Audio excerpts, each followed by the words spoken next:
Well, of course, I think the most important lessons that we can generate from the two events. One is that we must expect the unexpected. And I think everybody would be saying that. But actually, to me, I think rather than basing our actions on probabilities, we should base our actions on possibilities. Meaning that if we think that it is possible for a tsunami to result in a disruption of a nuclear plant and perhaps cause nuclear leakage, then we should act on that by preparing our plans ahead of time.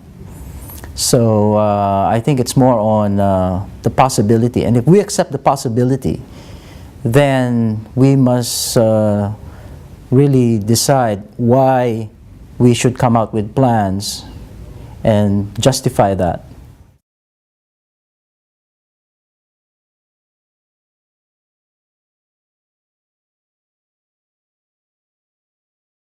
Well, I think the question can be easily answered from the point of view of the region, because we have a regional body called ASEAN. And ASEAN actually somehow sets benchmarks for the 10 member states to achieve their goals. So, in a way, it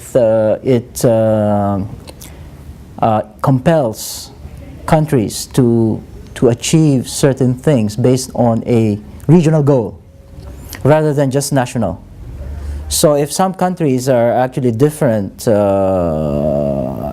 they have different policies and maybe different plans, I think what is important is there's a regional forum for harmonizing, not necessarily dictating a certain standard, but harmonizing the directions towards a common plan or common goal.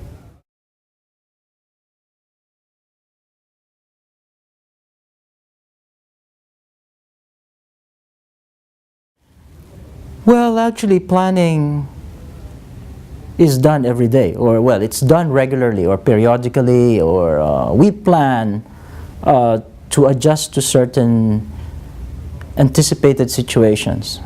So, and plans are normally revised or improved or updated. And I think planning itself has an inherent cost to it. So, which means we're not actually allocating new budgets or new allocations, but rather just changing our planning towards addressing certain important issues, new issues that are actually brought forth by lessons learned by many countries and also globally, and also as advocated by international bodies.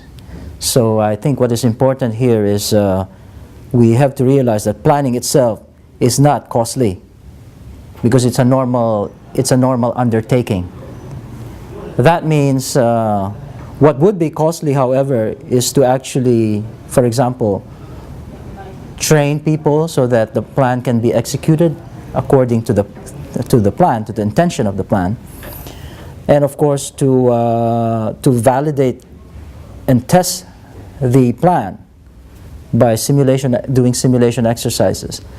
But we would normally do this anyway, and most countries can actually expect some kind of support from international organization or partners or even NGOs to actually test and conduct these simulation exercises.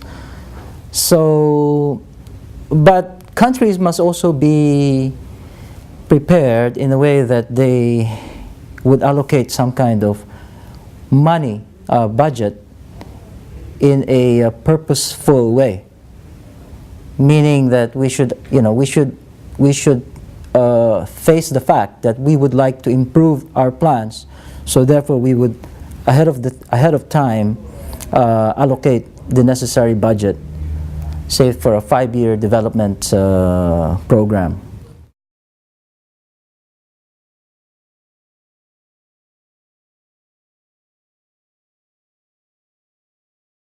Actually, under the ADMAR, there are actually two existing mechanisms.